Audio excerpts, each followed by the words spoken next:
My name is Sanjay Suri. I'm a pediatrician in this hospital, and I'm training to be a mindfulness teacher.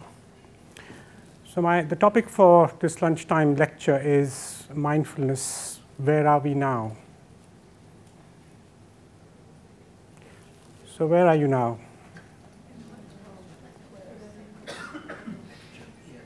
Okay, that's where your body is.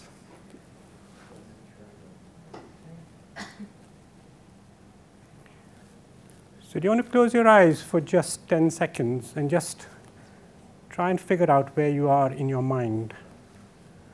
I mean, your body is here, I can see it. Where is your mind? So we've had a journey in this organization around mindfulness. Started about sort of 5 years ago when we set up a mindfulness interest group.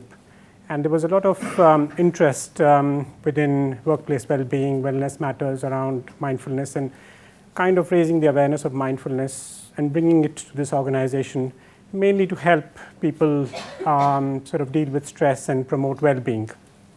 So that's how it all started. And for me, the interest kind of was triggered by a referral that I had made to one of the clinical psychologists about a patient. It was a young teenager with anxiety-related symptoms. And she wrote back to me to say that she had suggested various kind of interventions, one of which was mindfulness. And at that stage, I didn't know very much about it. So I went away, looked at the evidence base, and I was absolutely astounded as to how much literature there was out there, lots of evidence, mainly coming out of North America, but also from all over the world, and some from the UK as well. So it kind of triggered my interest. We set up an interest group, got some like-minded people together, and we started thinking about how we might be able to promote mindfulness within the organization. And then following on from that, there was the trust rolled out some mindful compassion days where an external sort of mindfulness provider was invited and did some day-long sessions at Wentworth Woodhouse, which all evaluated extremely well. And some of the work around that has suggested that people, even 2 years later, were still kind of engaged with it, were still practicing mindfulness in some form or the other, and were reporting benefits from it. Now, in 2018, I enrolled with Bangor University to do a mindfulness teacher training course, which I'm still doing. It's actually meant for professionals who are in full-time occupations. And you can do it over a 3-year period. It's modular, so you don't have to sit at a desk and write notes and essays, thankfully. So we started running some taster sessions in 2019, toward the latter end of 2019, for staff in this organization. And I'm really pleased with the response to that, because we've had a lot of people interested, curious, wanting to know more about it, and actually engaging with some of the practices. And I'm running an MBSR, which is the mindfulness-based stress reduction course, from the 7th of April onwards. And there's still some places if people are interested. First of all, I'd like to acknowledge a number of people who've actually helped this organization on the journey. I think it's the organization itself, so Rotherham Foundation Trust, has really taken it very seriously that we need interventions to help staff deal with stress. And I'll tell you why further down in a few slides later. I myself had some support funding. So support is supported return to training for trainees who've been out of the training program for more than 3 months. I'd like to acknowledge the previous CEO, Louise Barnett. Callum has been very, very supportive of mindfulness initiatives within the trust. Angela Wood, Chief Nurse. Angela Ayer is from the Macmillan team. She's been doing mindfulness Mondays on a regular basis and been leading other sort of sessions as well. So just looking at the evaluation, I was really pleased that people found it useful. So the blue bars suggest, so this is a composite of about 80 people who've been through the taster sessions. The taster sessions typically last about 2 hours, and we've been running them since October, roughly on a monthly basis, sometimes twice a month. But we've had about 8 sessions over the last 5 months. And overall, the evaluation has been really good, with some really good comments as well, and very encouraging suggestions about how we should roll this out to more and more people, and how we should. And a lot of people signed up, about 50 people signed up, or at least expressed an interest to join the 8-week course. Now, the 8-week course is actually the mindfulness-based stress reduction program, which is what the research is based on. So coming to a taster session is just getting to know a little bit about mindfulness. It's not actually understanding or learning about it. So people must have seen this 5 ways of well-being flashing on your screens. This is again evidence-based. So the New Economics Foundation in London did a lot of social science research and tried to find out what is it that helps people's well-being. And they came up with these 5 things, and I'm sure you'll relate to it, that if you are able to connect with other people, either at work or in your personal lives, if you're able to be active, sort of spend some time in physical activity, it can be anything, it doesn't have to be anything very specific. Taking notice, and that's what I'll talk about more because that's what mindfulness is about. Keeping on learning, trying to find new things that you can learn, even within the things that you consider mundane and things that you do on a daily basis, you can actually always find something new. And that actually is it's not, you're probably not doing it for other people, you're doing it for yourself and for your own well-being. And giving, so giving without any hope of any material or non-material reward also has been seen as a way that people have found to feel good about life. So taking notice, I'll try and see if I can get this video on.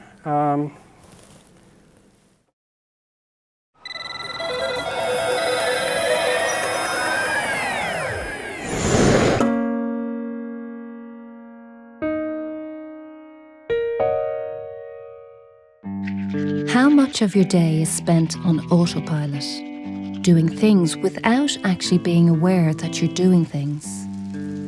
In the shower, do you feel the water splashing over your body, or is your mind somewhere completely different? When you're eating, do you actually taste the food? Walking down the street, do you see and hear what's going on around you? Or are you lost in your thoughts? So often we sleepwalk through our life on autopilot without being fully awake to what is actually happening. Mindfulness expert John Kabat-Zinn once said, "Mindfulness is being alive and knowing it."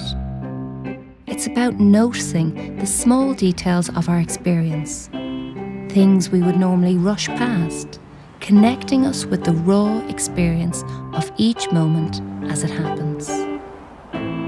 When we do this, life feels brighter and fresher.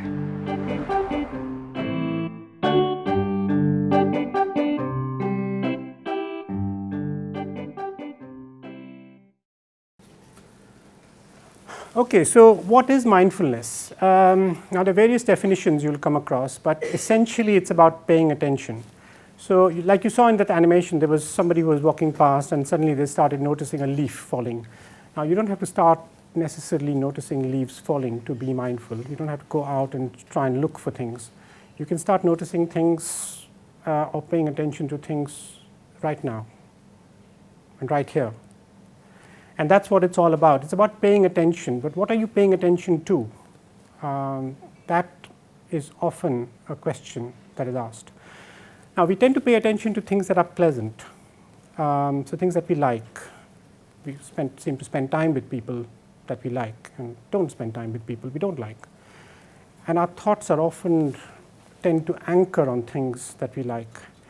But the mind is not easy to control, so you might find yourself gravitating towards negative ways of thinking. So there's a part of your mind that thinks, I don't want to think about this. And the more you try to think about not thinking about something, the more you think about it.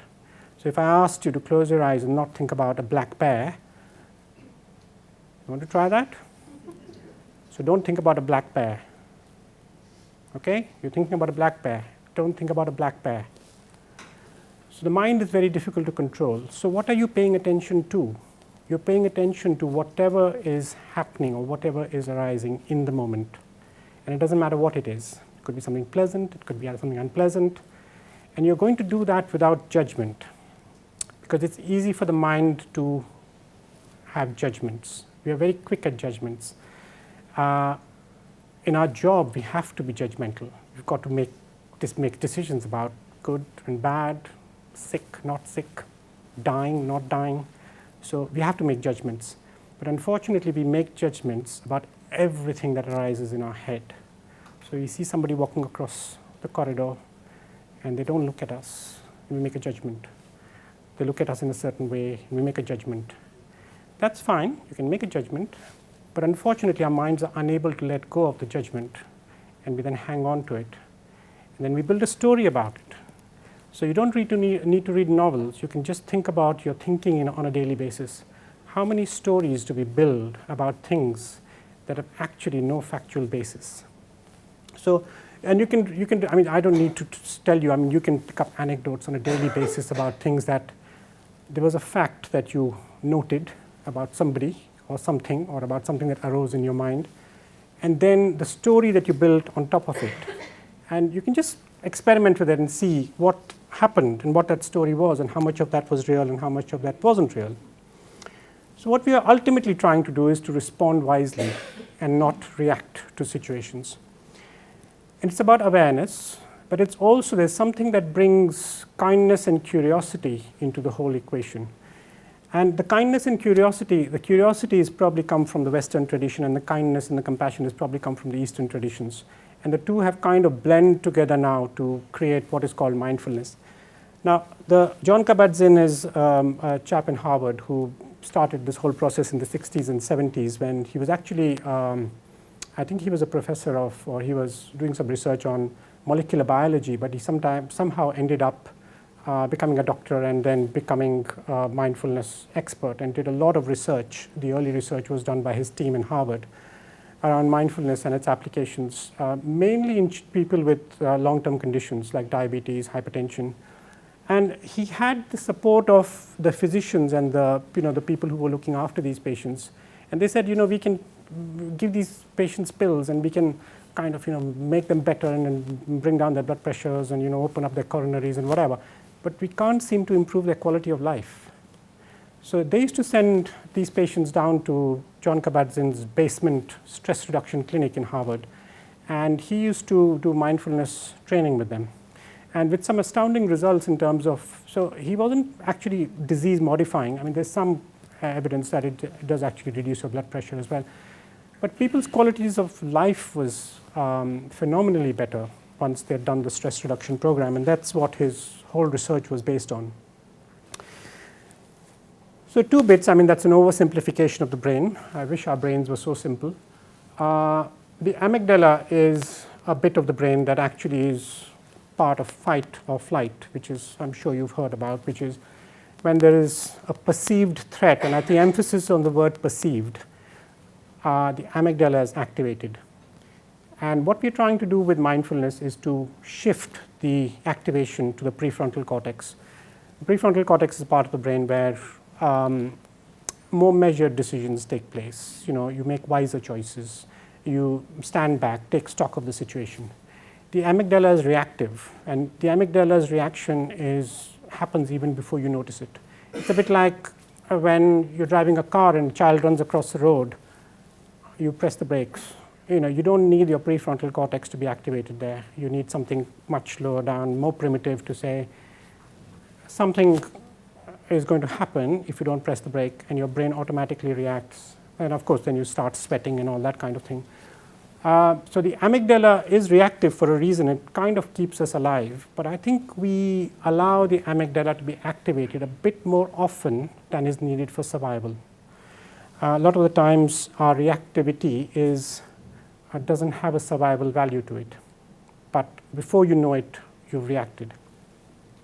And often the reaction is inside your head. It's not, you may not overtly look angry, you may not overtly look like you've shouted at somebody, but inside you, there's all that bubbling away, and it's like a nuclear fusion reaction. From the outside, it looks very, very calm, but from the inside, there's an explosion about to take place. So the pillars of mindfulness, I think people sometimes have difficulty in actually, I think there's a lot of confusion out there. There's a lot of talk about mindfulness in the media, and it's useful to know what it is and what it isn't.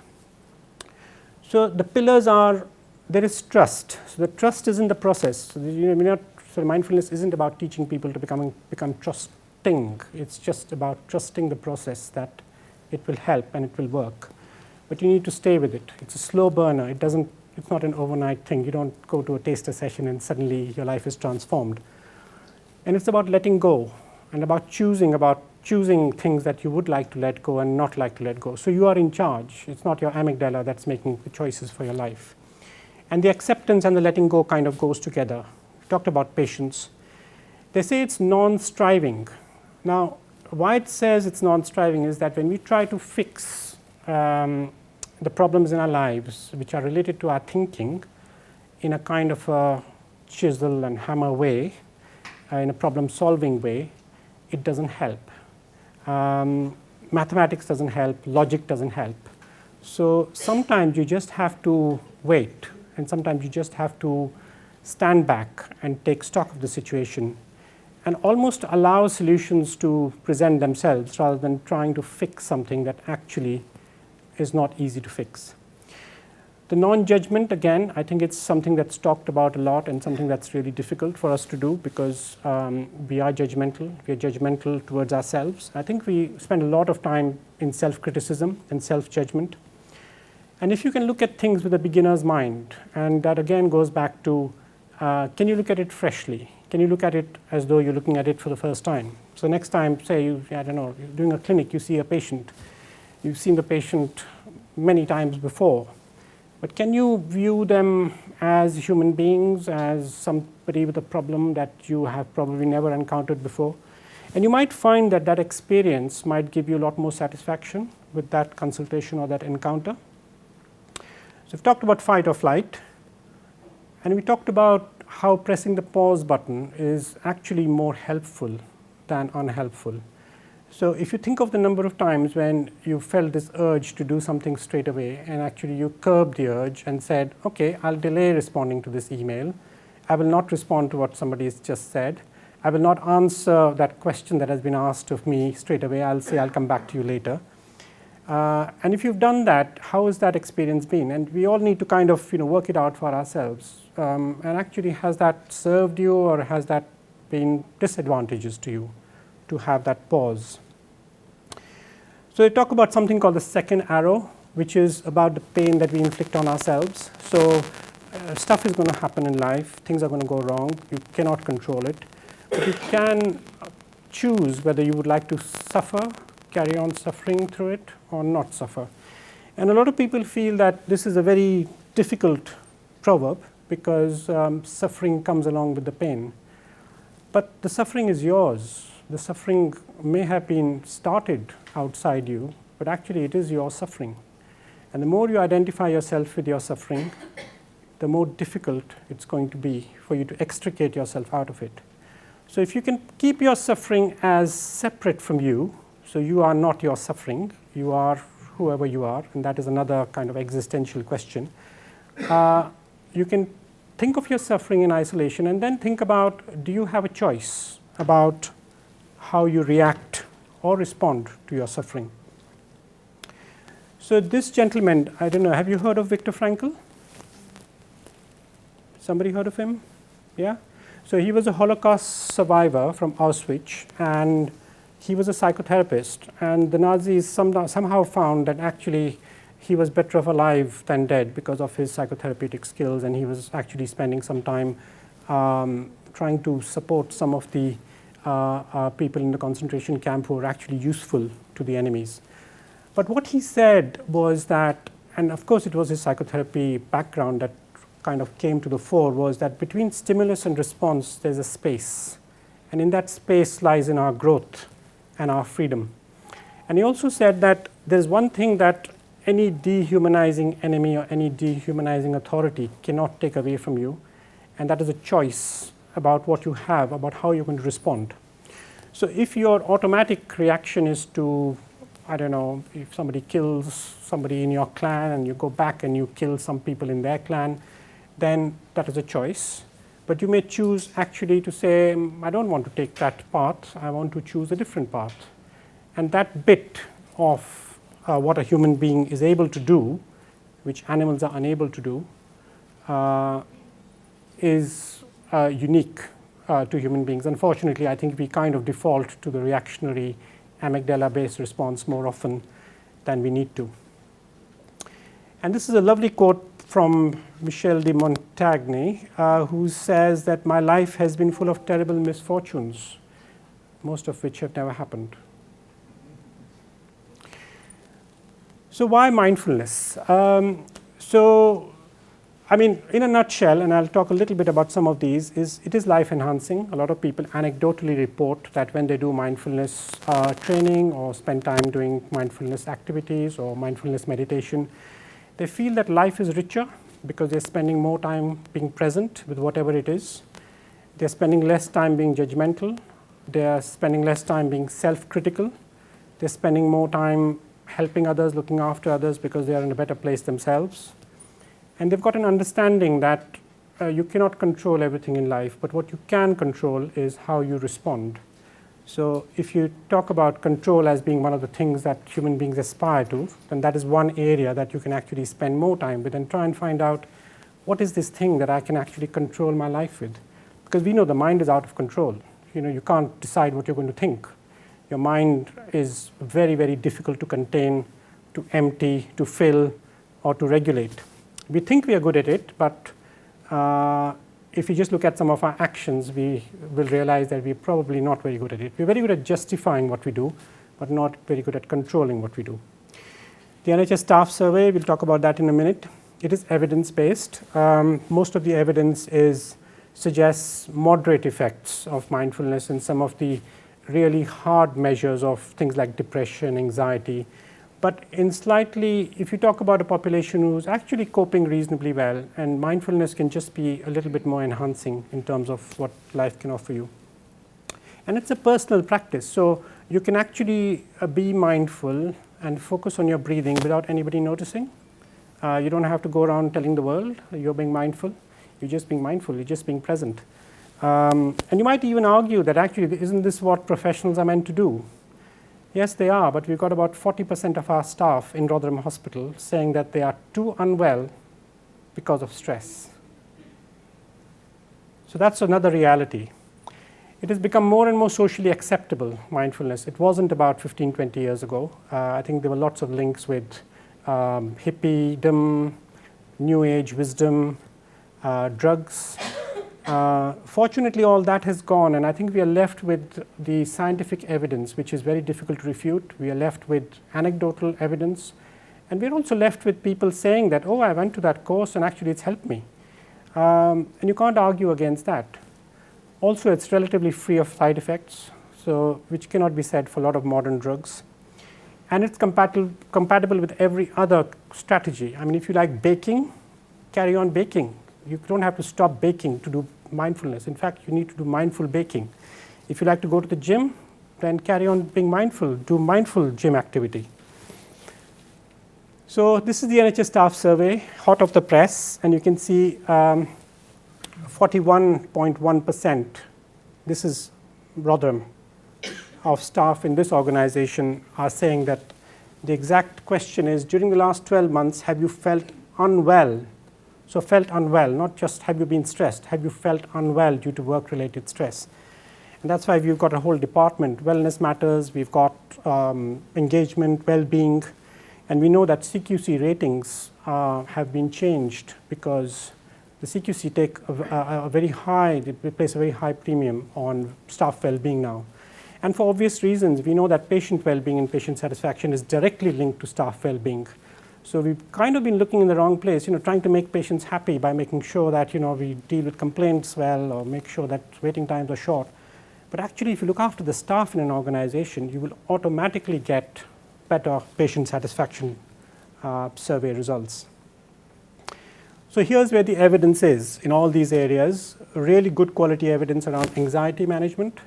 Relapsing depression, there was a chap called Professor Williams who's retired now. He went from Bangor to Oxford, did a lot of research on mindfulness-based cognitive therapy, where they blended cognitive therapy principles with mindfulness and showed that in relapsing depression, it was actually better than drugs. Sleep management, that is a different type of mindfulness. Mindfulness isn't about going to sleep, it's about actually remaining awake and paying attention. But people say that if they do a regular mindfulness practice, they tend to sleep better. It has been shown to improve performance in organizations, and more corporate organizations are addressing this by having mindfulness programs. And it contributes to well-being, and it actually increases and improves people's compassion.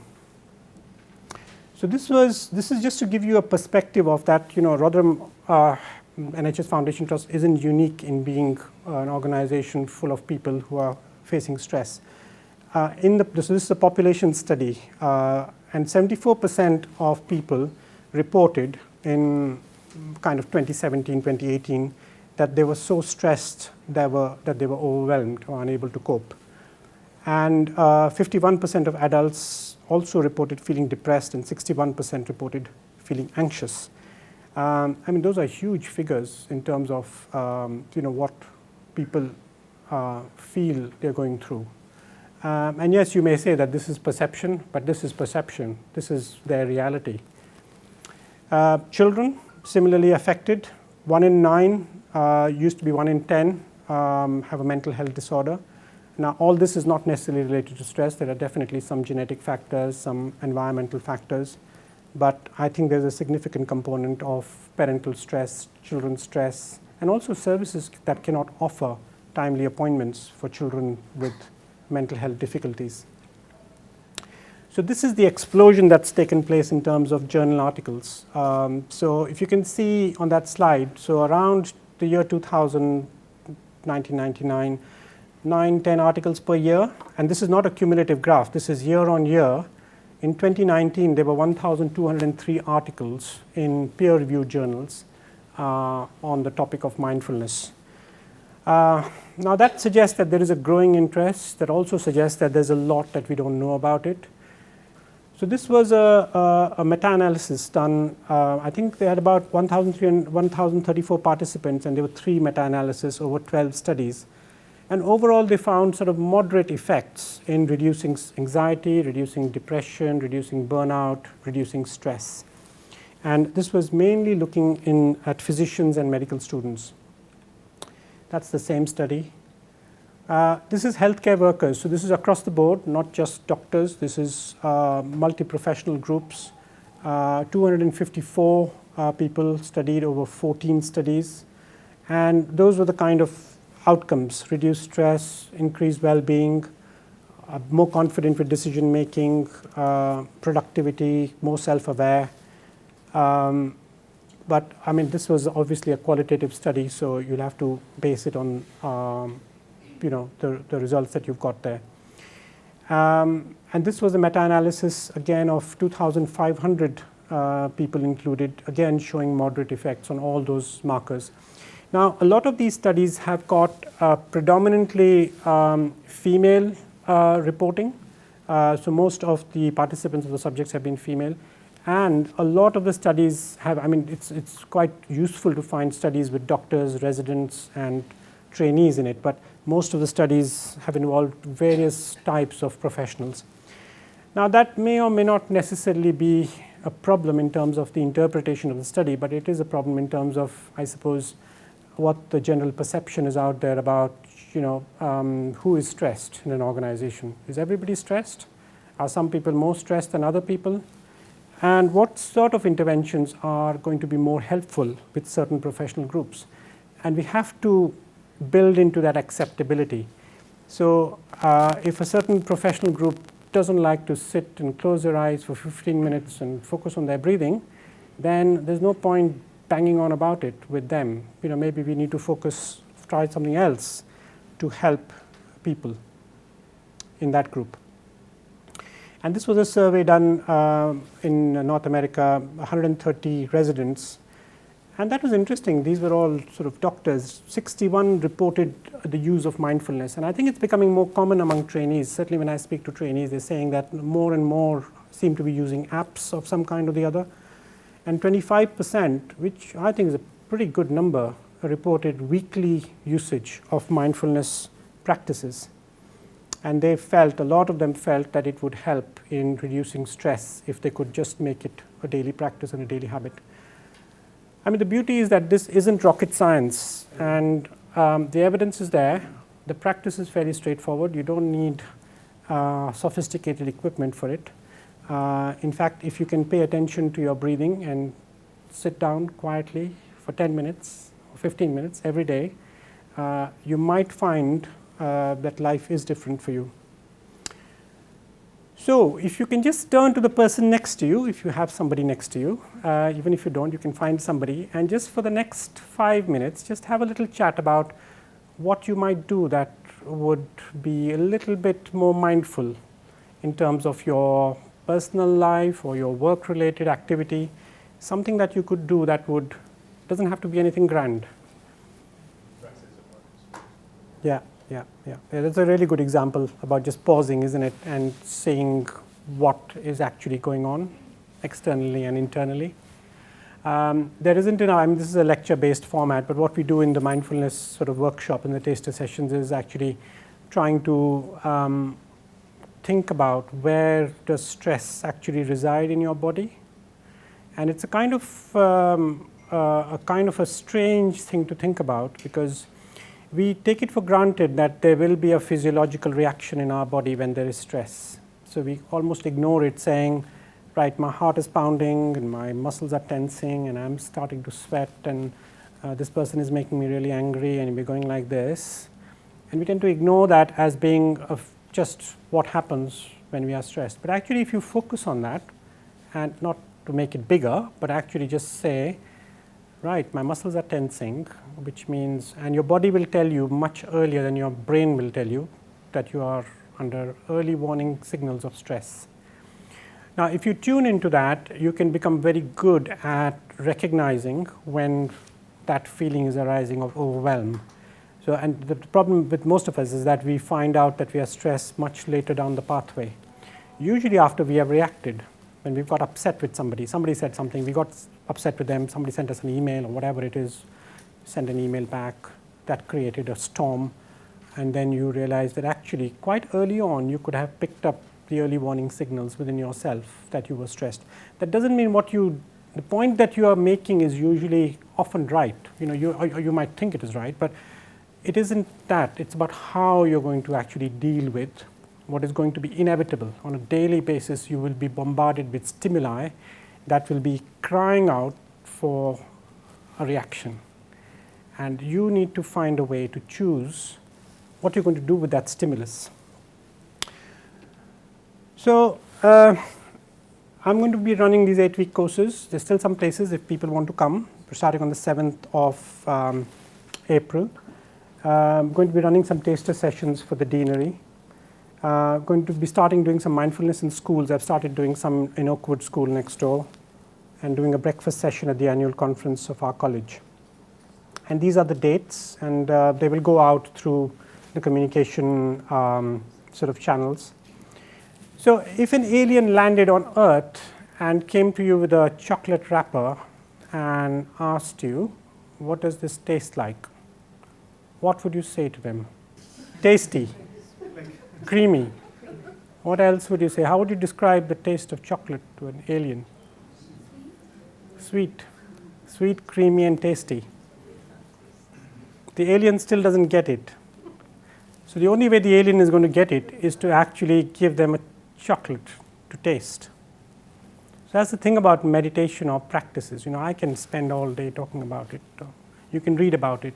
There's loads of stuff on the internet, YouTube videos, books, apps, websites. But the only way to actually engage is to do it. Now you can keep your eyes open with a soft focus on the floor, or you can keep them closed, whatever works for you. Eyes closed works for me. They say eyes open is better because it kind of keeps you awake. So the intention isn't to fall asleep. Okay, and the intention is really important. So this practice does not have any goals. So you'll be pleased to know that there is nothing that you're meant to experience. There is no state that you're going to end up with. You're definitely not going to levitate. You're just going to, but you need to have an intention. So in your own mind, just have an intention about what you're going to spend the next 10 minutes doing. It doesn't matter if it's different to the intention I'm suggesting, which is that you just stay present with whatever it is that arises. But your intention could be different. Your intention might be to feel calmer, but that is more like a goal rather than intention. So if you want to all take a minute to close your eyes and sit down in a erect and dignified manner with your feet firmly on the floor, your arms resting on your lap, your chin slightly up, shoulders relaxed, spine straight against the chair. And bring to your mind a mountain similar to the one in the picture. So you're sitting just like this mountain, tall, dignified, firmly rooted at the base, its peak against the sky in the clouds. And the seasons come and the seasons go, but the mountain ever stands. It's a living, breathing mountain.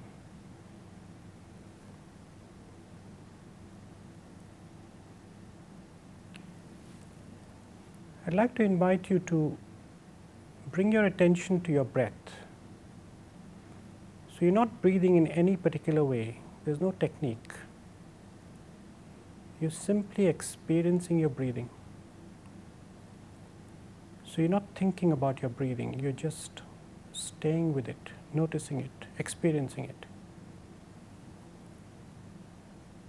You might experience your breathing in your nostrils, the back of your throat, or your chest, or your abdomen. Just breathing in and breathing out in this moment.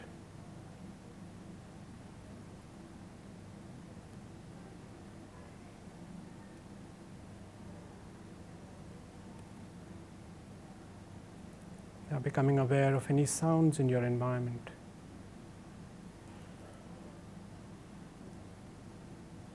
Just experiencing the sounds,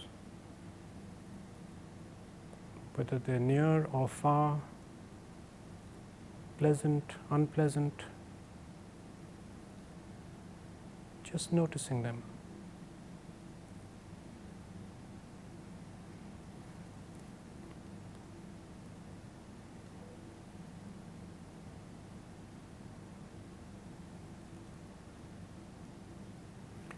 So where is your mind right now? Has it wandered off? That's absolutely fine, because that's what the mind does. All you need to do is to notice it and bring it back to your breath. Your breath is your anchor to the present moment. Your breath is always here with you.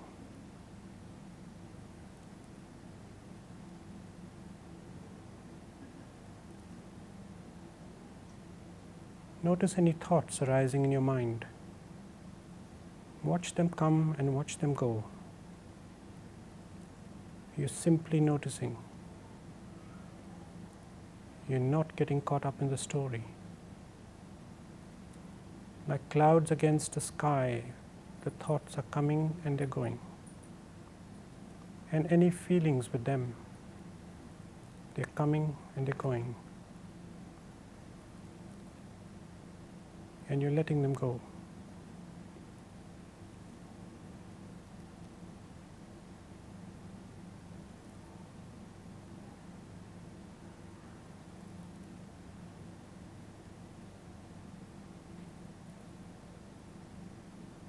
And now you're fully aware of this moment.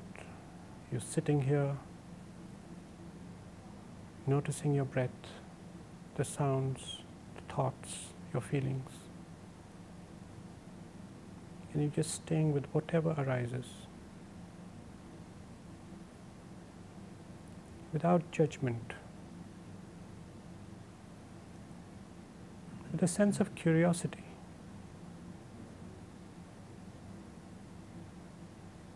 With a sense of compassion. mainly towards yourself, and kindness towards yourself.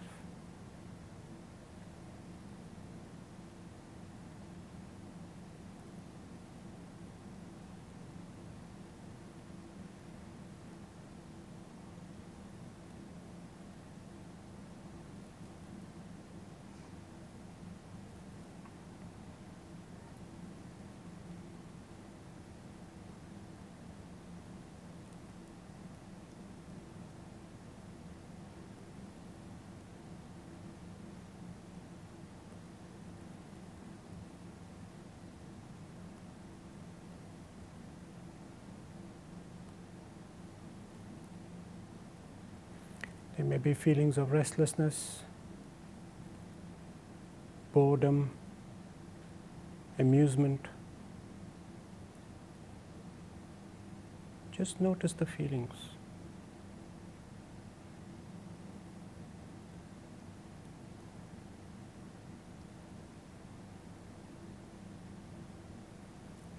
This is your time. This is your moment.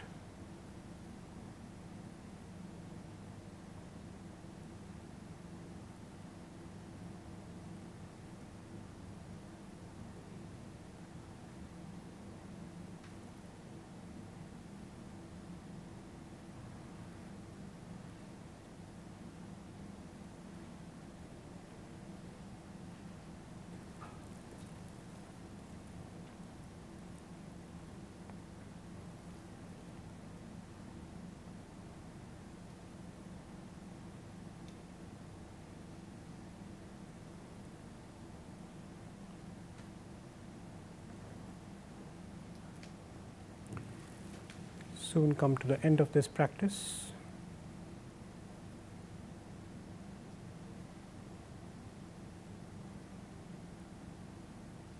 And in your own time, whenever you're ready, you can become aware of your surroundings and open your eyes.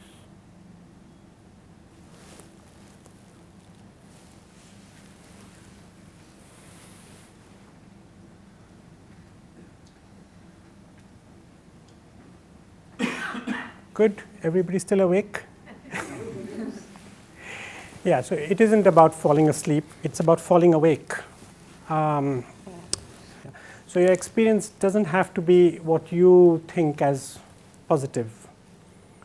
There is no such thing as the right experience in a practice. We've stopped calling it meditation, actually. We call it a practice. So in the practice, whatever experience you have is that moment, that is your experience. And it sounds a bit, I think to get your head around this is very difficult, especially for professionals like us who are always into understanding things, fixing things, problem solving, getting to the bottom of things, and trying harder and harder to fix our thinking problems. And sometimes the harder you try, the worse it gets. So this is about an opportunity to actually sit and just notice and watch. And I think if you can actually notice the bits of your mind that are judgmental, so it could be words that arise that you can, and you all have your own menu of words, which like I'm horrible. How can I think that? I shouldn't be thinking that. The word should, I think, is a good early warning sign that you are being judgmental about something. And so before you try and be good to other people, just try and be good to yourselves. Be kind to yourselves. Look after yourselves, and the rest will follow. This is, I think you mentioned something similar, which is there's a 3-step breathing space, it's called, where you're noticing something stressful has happened, and the automatic pilot is, your body reacting to it and saying, right, this has happened, this is the right thing to do, and off you go and do it. But you might want to pause and just focus very quickly on your breathing, on your body and your sensations, more importantly on your bodily sensations. Now, I must say I can wholeheartedly recommend this because I am a person who used to completely ignore my sensations. I used to, in fact, think of it as rather, cringeworthy to sit and focus on, some feeling of tingling in your hands or some mild headache that you've got or some tension behind your shoulders. And it's not about becoming a hypochondriac. This is about actually tuning into things that actually are telling you something. Your body is telling you something, that you are, in that moment, something stressful has happened, and your body is telling you something stressful has happened. So then you bring your attention down to your breath and nothing else, and you can do this without anybody noticing. You don't have to breathe in any particular way, just focus on your breath, and then do that for about a minute, and then let it expand to a wider awareness, and just see how you feel. So try that out, see if it works. Try it out a few times, because it's like any skill, you've got to try it a few times before you get good at it. And these are the apps I would recommend. Insight Timer is free. You can get it on the App Store or whichever other phone you're using. Headspace is on subscription. It's a very, very good app. A lot of people, very popular. And Calm is another very good one, which is helpful. Lots and lots of books. I think the library has got some books as well.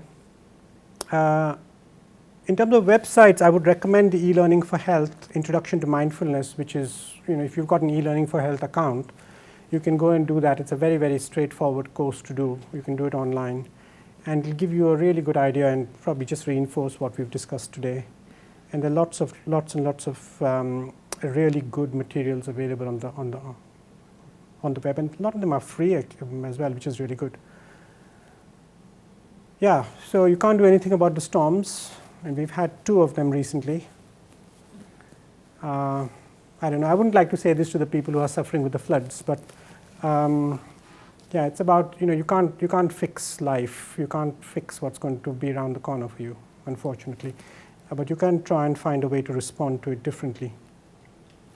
Thank you. So happy to take any questions, or people want to discuss or comment. I'm happy with that. I'm sorry we've maybe run over. Probably not. We've got 2 minutes.